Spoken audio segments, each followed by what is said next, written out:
Hello and welcome to Way or No Way. Today's comic brings us all the way back to 1982. But first, let's talk about a Marvel comic character by the name of Hercules. And yes, let's get this out of the way. Oh, Hercules, Hercules, Hercules! You're welcome. Comic books throughout their history have adapted numerous characters from mythology, the most famous, of course, being the mighty Thor himself. Marvel's Hercules technically debuted in Avengers number 10 in 1964 as a lackey for the villain Immortus. However, in later continuity it was revealed to be an alien imposter. Hercules' first appearance, for real show, was in Journey into Mystery Annual number 1, where he comes off as a rival for Thor. From then on he would be a mainstay on the Avengers until recent history where he struck out on his own with boy genius Amadeus Cho. He's gone through a couple of redesigns in the past couple of years, some more questionable than others, but overall he stayed the same. A large, boisterous bruiser whose skill in combat is matched only by his skill with the ladies. Which brings us to today's comic, Hercules, Prince of Power, Vol.1, number 4, which I will be reading from the trade.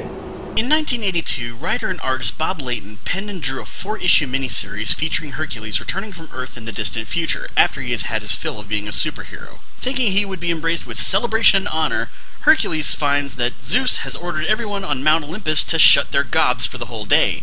Hercules, to say the least, is incapable of such a feat. Enraged by his son's impudence, Zeus decides to exile Hercules from Olympus until he can learn humility.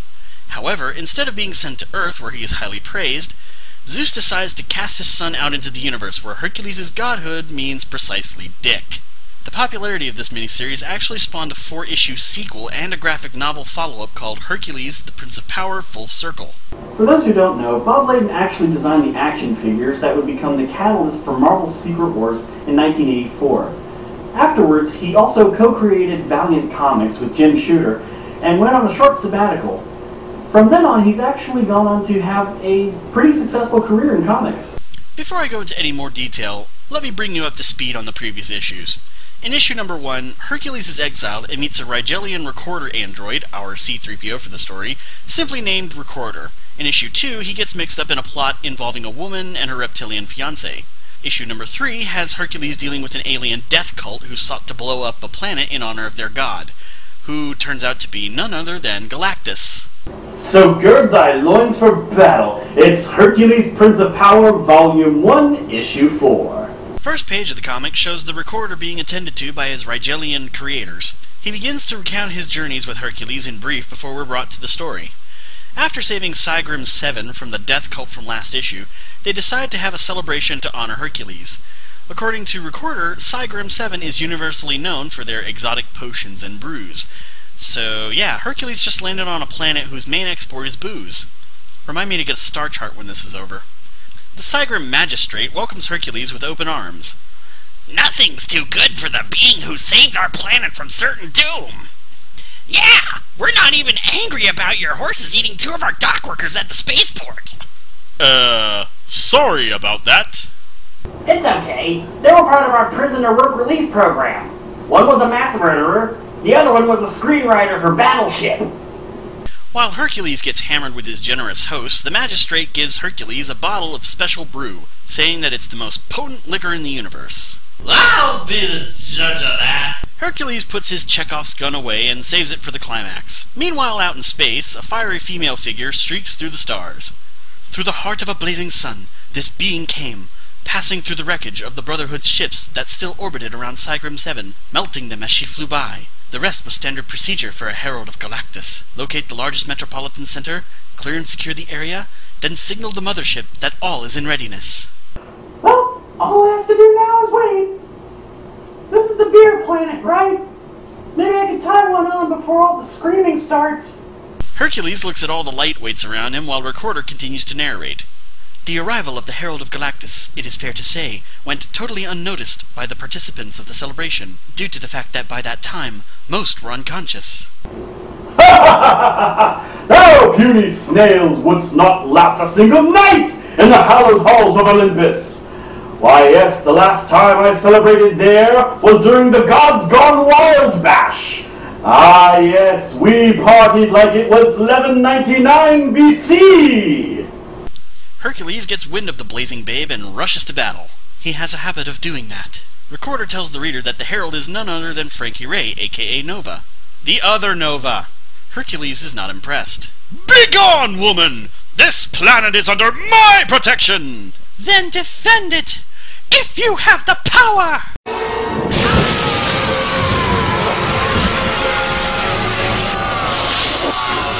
She hits Hercules with a fire blast. He recovers and chucks a piece of wreckage at Nova. No, not that Nova. The impact sends her hurtling into a refinery, blowing it to smithereens.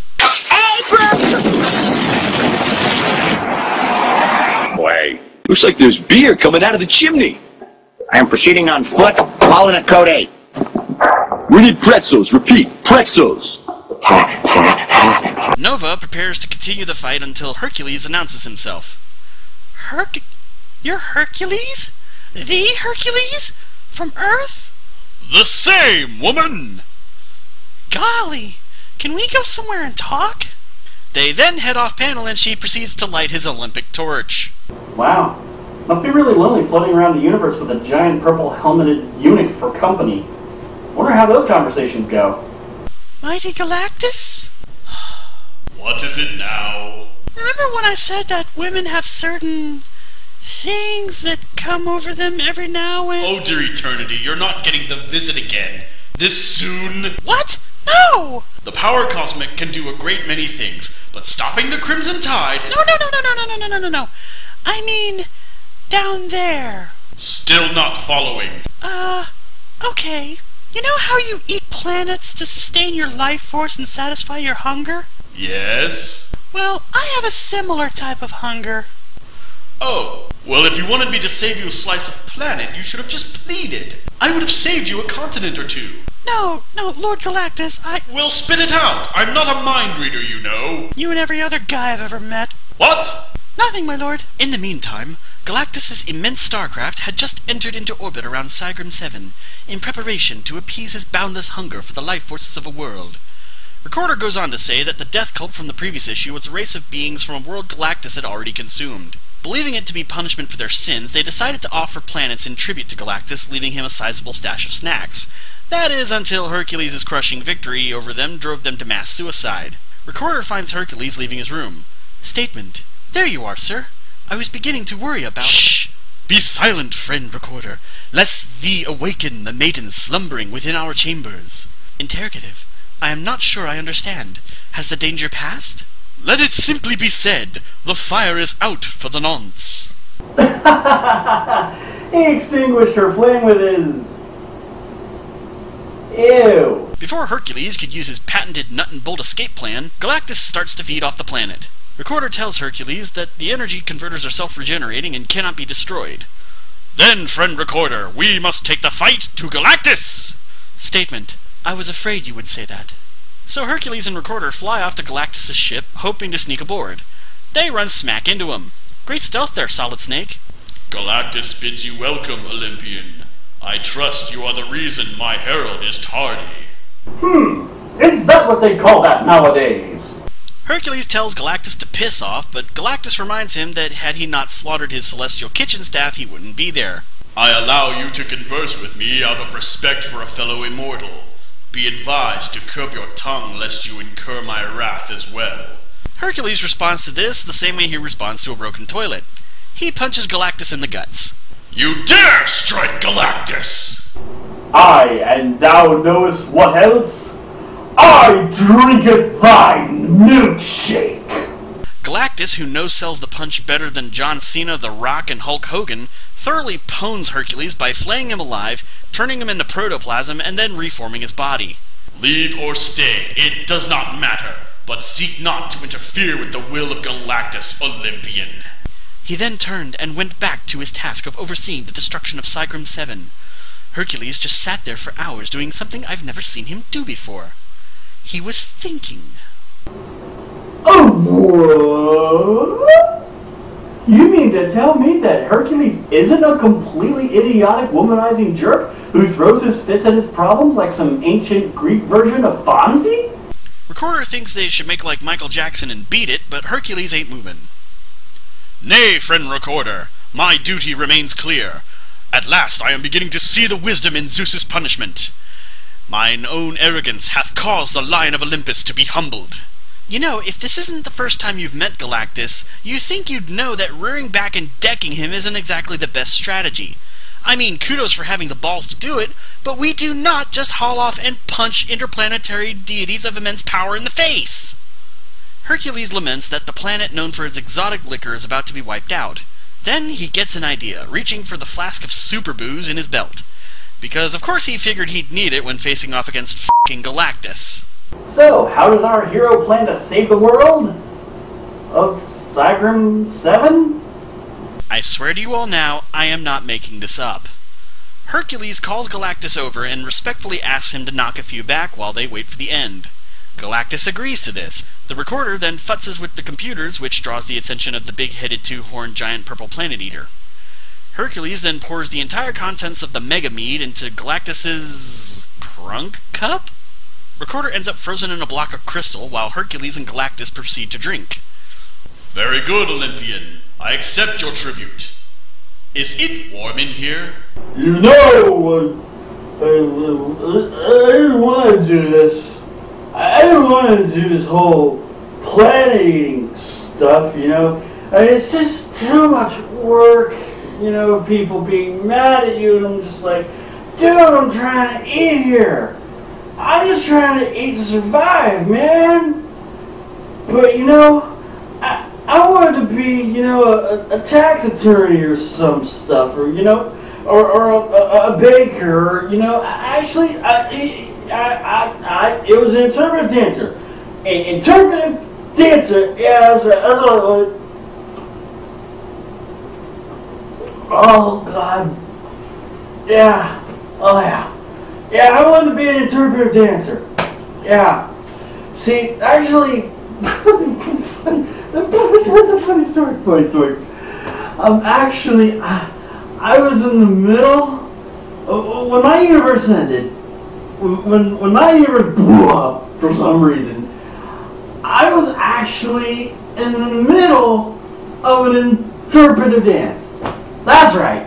That's where I got this whole purple blue getup. I was doing a dance about something. God, I don't even remember what it was about. And then all of a sudden, wham! Kaboom! There goes the universe. You know, my mom said if I did it, it would blow up everything, but I didn't believe her.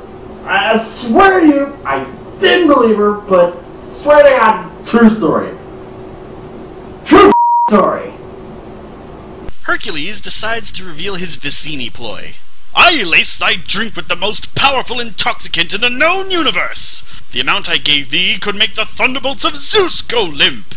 Within moments, thou shalt be unconscious, and yonder planets shall be spared. Yeah, until Galactus wakes up not only pissed off, but nursing the mother of all hangovers, which wouldn't improve his mood any, and that's even if your plan worked. Speaking of... So, little god, it would appear you have won, but appearances can be deceiving. Yeah, that was the extent of Hercules' strategy. Get Galactus into a drunken stupor and somehow hoping this would end the threat. I will give him credit, though. Reed Richards never would have thought of that. Hercules is puzzled by the fact that Galactus is not dropping trow like an MTV reality star. Am I not Galactus the All-Knowing? Do you not know that 1,000 such potions would not faze me? I once hollowed out a planet into a bong just to show Willie Nelson that it was possible. I wouldn't recommend it, though. The last time I did it, I woke up in Tijuana with a flayed bear, my helmet in my ass, and the song Too Drunk to Dream pounding in my head. I acted out your charade because, frankly, I find you quite the amusing buffoon. Galactus then laughs his big purple and blue ass off before telling him that the planet is spared and is on his merry way. We have triumphed, methinks. After Hercules frees the recorder from the block of crystal, the Writzblians arrive. You have single-handedly accumulated the largest recorder charge count in the history of the Writzblian Empire.